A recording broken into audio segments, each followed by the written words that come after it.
Welcome back to Connect with Christina. Please welcome Dr. Brad Forbes with City Health Services. Right here. Just remember the face. What's up, Doc? Hey, how's it going? Thank you for making time. Thank you for having me. I needed to bring you on here because I really, really want to focus on our seniors in Arizona. You know, a lot of people that watch my shows and just listen to me. I'm Filipino, I'm from the Philippines. You know that we care so much, so deeply about our seniors. So I love the fact that you do too. So I have a lot of questions, but I want you to remind us first what all you do in this clinic located in Mesa and the Crossroads. We'll tell you guys how to get a hold of him, but you know. I have two clinics in Mesa, one on Longmore and Southern and the other on Power and Southern. Both specialize in neuropathy care and some insulin resistance therapies. Mm-hmm. And what else? Physical medicine and rehab. We direct a lot of it towards geriatrics. Okay. And then we have a lot of ancillary services like hormone optimization, medical weight loss, allergy testing and treatment, human biologics like PRP, A2M, stem cells, things like that. So my curiosity is in that. Of all the things, how come you two have the love for the seniors? So I originally got into neuropathy care because my dad was exposed to Agent Orange and ended up with neuropathy from Agent Orange. And my practice was right next to a VA center, and we would get referrals for neuropathy care, Agent Orange. And I expanded all of my services for neuropathy and then started including metabolic issues like insulin resistance, retraining therapy to help reduce A1C, blood glucose, all of that without requiring medication. Mm-hmm. And have you been successful in that through the years that you're like, you know what, that's why you have the two clinics and you're just helping more and more people? Yes. So currently with the two, I've got two more that are in the works. So wow. I'm hoping to expand very quickly here. Yeah. And right now, how are people getting, like, how are people finding you? We still do a lot of professional referrals. So okay. I get a lot of referrals from neurologists, oncologists, and I do give lectures at various like 55 plus communities, topics on chronic pain, neuropathy, insulin resistance, hormone optimization, all of that. Well, and that's why I'm like, I couldn't wait to bring you on here because my friend's parents, right? My mom's gone, but my dad, he's pretty, well, my dad's very handsome. He's in great shape. He's traveled the world too. He's a retired accountant.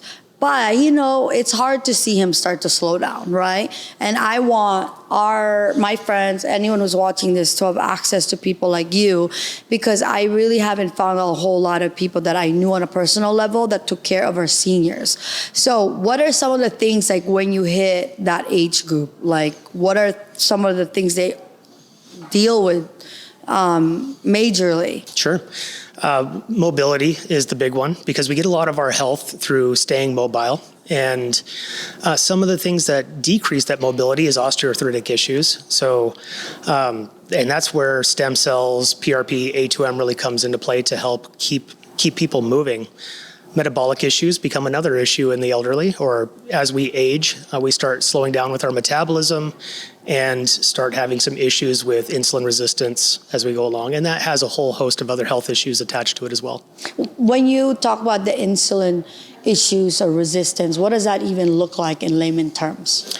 So our inability to process sugars correctly and ending up with high blood glucose levels, high spikes in insulin. Our insulin resistance basically means that our body doesn't like the insulin that we create, and therefore it doesn't pump blood glucose or sugars into our cells correctly. And then there's the way that links directly to neuropathy is that starts with inflammation and it irritates the nerves and causing nerve decay. And when you say like the mobility, in a perfect world for our parents, like what type of exercise do you want to see them do? Let's say they're 55, 60. Like what is the best way for them to stay in shape? Like what kind of exercise? So a lot of it is range of motion based and balance and coordination based. So as we age... So it's not what you think of weights. Right. And like... We're not pumping a lot of iron in the clinic.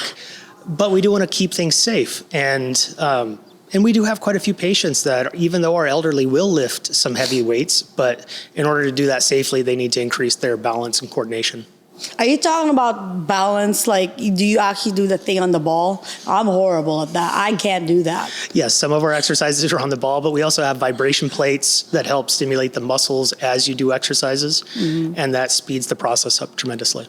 So then if, as hopefully my friend's parents find you and we send you a referral, what's the first step? Especially because essentially for me, I don't want them to go to you because they're already sick or they're already slowing down. I want them to avoid that. And that's why I want you to get in front of them. So if they're still, doing pretty good and we want to avoid that, be proactive, what type of care will you provide to get them to maintain that?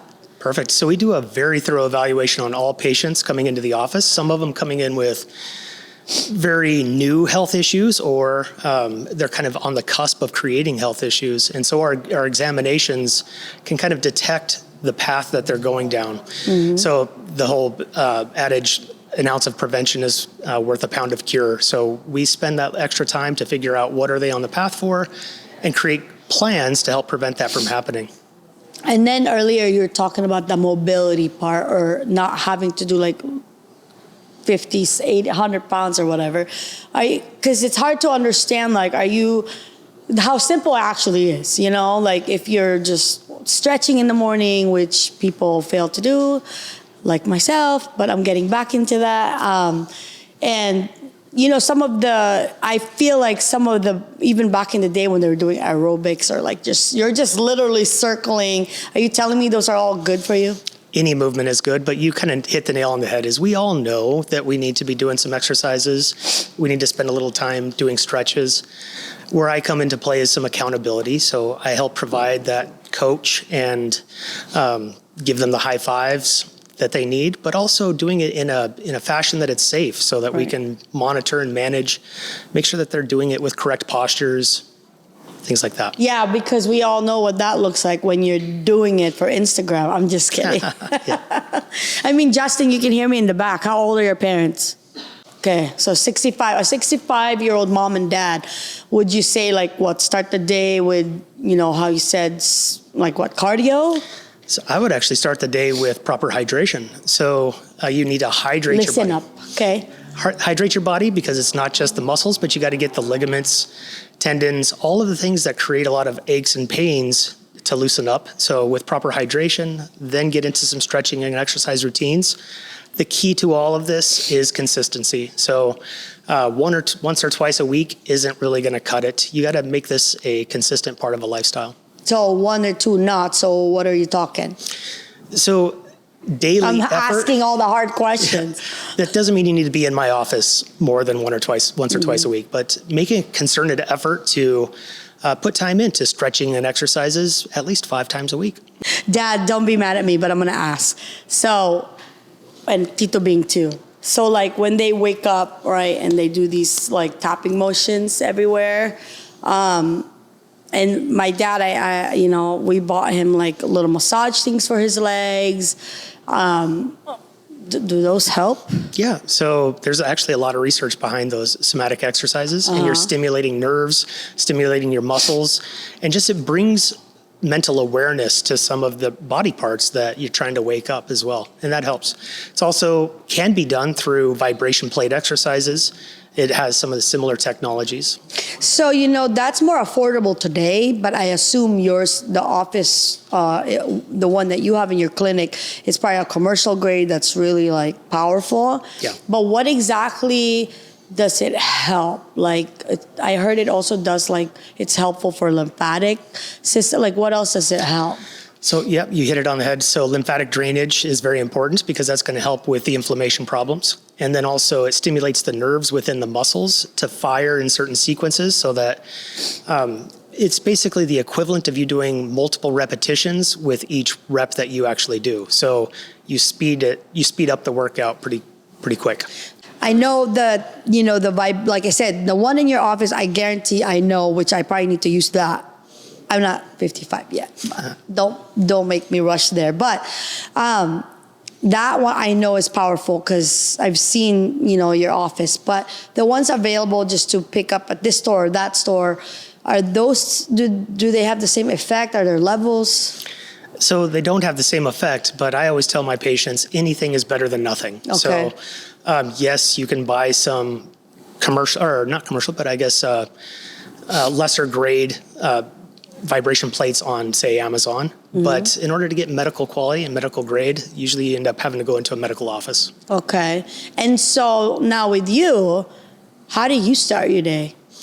So I start first thing with some coconut water, lemon juice, and some sea salt for quick hydration. Sea salt, explain. So sea Please. salt or Celtic salt, either one, I switch it up from time to time, but they have nice minerals and electrolytes that help hydrate your body. And the coconut water super hydrates your body as well. So I'll let that sit in my stomach for about 15 minutes, and then I'll drink some more water and some protein, work out, drink a little bit more protein, and start my day. Okay, Justin, are you listening to this? Okay, how much salt? Just a pinch is fine. Like in an 8 ounce, you do just a pinch? Yeah, just a pinch in an 8 ounce. Okay, and then when you say you're going to go work out, in your world, what does that look like? Well, even though I am 50, I do lift heavy. So okay. I like to work out heavy in the morning, and I'll do a little bit more cardio exercises in the evening. Mm-hmm. But all of your basic heavy lifting stuff like deadlifts and squats and bench and pretty much what you would expect in a gym. Okay, yeah, because Doc doesn't really look or act like you're 50. So, but that's probably because you've been doing all the right things for a while. Well, you know that there's always something new or they bring back old stuff, right? So what's the one, I think, what did you say, Justin? Creatine? What is that for and why is it popping up again? And is it real? Yeah, actually, creatine is the most studied nutritional supplement out there. So there's countless articles and studies on the benefits of creatine. It used to be thought that just 5 grams of creatine a day was all you needed in order to have, proper muscle hydration, muscle function. But they're promoting creatine now for cognitive function as well. So another 5 grams in the evening, and it's helping geriatrics, actually all levels. I think I'd stay away from youth, but creatine at night to help with cognitive function. Like what age group would you say? To be safe, I'd say 18 plus. Okay. I mean, there's just so many things always coming up. How about you have fabulous hair. What's up with that? Do you take something for that? Peptides, actually. So, and I'm huge into peptides. We have introduced them into the practice now, but there's a peptide out there called Glow, which is a stack of copper and GCU. I think it's GCU. And anyways, it helps with skin, helps with hair, does a lot of great stuff. Peptides are fantastic. I can see this getting mainstream for a lot of issues. GLP-1s are peptides, and those pretty much are mainstream with like Ozempic and Rybelsus as name brands, or semaglutide, tirzepatide, retatrutide now. Mm-hmm. So peptides are the future. Is it true there's 16 new peptides or? Yes. So they're not exactly new, but the FDA did. The FDA basically released restrictions on those. So now compounding pharmacies can create, and we can legally prescribe these to patients specifically for those peptides, as opposed to using peptides off like black sites and some 503B type pharmacies. Black market. Yes. So you don't want to go with with those. Go with some that are properly created in a pharmacy. But 16 new, or they're not new, but 16 peptides. TB500, CJC5000, or TB500. There's a Wolverine stack that does a fantastic job for joint health and restoring a lot of joint function, whether it's sprain strain or post-surgical rehab. Does a great job. Do you feel like at any age someone can decide to optimize their health? I do. I think that it's not a great idea for somebody to just jump right into peptides, because peptides are kind of the icing on the cake. Nothing really beats consistent exercise, proper nutrition, and, if necessary, proper dieting as well. Once you get your body in control, and I also like to look at hormones, so hormone optimization. After you have a general hold on some of those, then jumping into peptides for optimizing as well. And that's for both men and women. Men and women. Yeah. This episode's not going to be enough because clearly I have so many questions. And Justin's yelling at me. We don't have much time. But is it true? Well, Dr. LeBaron was saying that his friend does research about like cardio. And they were saying that like that first 10 minutes is really good for your heart rate, and then you exceed that and it actually goes down. Is that all true? Because I'm like, ooh, that's all I need. Sign me up. That is true today. It seems as though we change our minds about every 5 years, but currently that is what the studies are showing. Expand on that a little. So cardio is great initially, but they're actually showing that weighted exercises can maintain muscle burn or energy burning for longer periods of time. So HIIT exercises have been very popular over the last few years, like Orange Theory and similar type scenarios. Where F45 is that considered? Fit Body Boot Camp. They all focus on maintaining a heart rate in, say, like a 80 percentile, 80% of your HR max. And then you burn calories for hours after the workout. So that's where cardio comes in for long term, but also you want to incorporate weighted exercises as well. Well, because to me, I'm like, okay, like I could do that. I could do 10 minutes instead of an hour and then pick a body part because I haven't worked out in like 2 years, but I'm going to start. I said that the last time, but then I got hurt. And so now I'm getting better. There you go. So I'm going to have you back, and we're probably going to visit your clinic just because I really want to let everyone know that you exist and that they can come see Dr. Forbes and feel better or avoid even like, chronic issues if they start early. Is that fair to say? Yeah, that'd be fantastic. Yeah. But so now, before I ask this last few questions, remind them again how to get a hold of you, how to set up an appointment. Do you accept insurance or is it all cash pay? No, we're mostly insurance-based, and being in the geriatric field, that means all Medicare Advantage plans. There you go. And then we take all the normal Blue Cross, Aetna, Cigna, United, major medical type plans as well. Best way to get a hold of me is the website is cityhealthaz.com, and our phone number is 480-649-5297. Yeah, let him know you heard Dr. Forbes on the podcast. Question for you. Obviously, I consider you a friend, and I saw you have a glow up, so I hope you don't mind me asking. Life is life, so do you have like a favorite quote that you go by that's led you to this recent glow? Yeah, so if you're familiar with David Goggins, I don't know if I can quote all of David Goggins because he uses some pretty foul language sometimes, but who carries the boats? So, and that basically means we're here for ourselves, and we need to step up ourselves. I like to ask the question of what type of legacy are you hoping to leave behind? The biggest legacy I'd like to leave behind is a change in our healthcare system to be more proactive in maintaining our health instead of reactionary to health problems. So it is very expensive, both money, time, and energy to fix healthcare problems. Mm-hmm. If we spend that time and energy into prevention and maintaining proper health, then we'll be far better off. The other thing is the only way to coast is downhill. So if you do not actively work, then you are going to lose health. And that's what we want everyone to understand. Like, don't let that happen. Don't let that happen.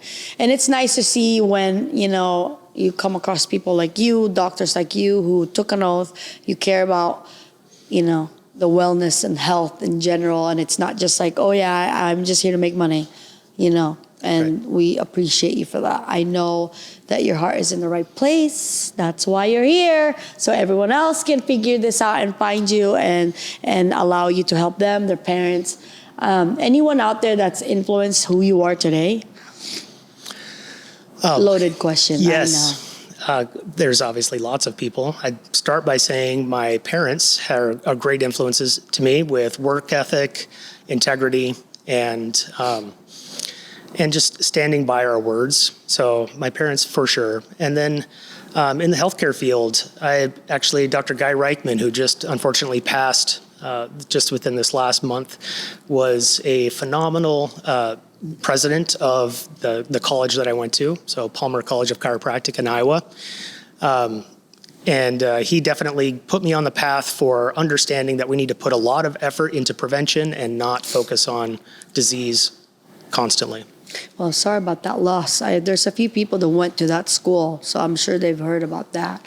And life comes with struggles, right? It's part of it. What advice can you give about handling any type of struggle that comes your way?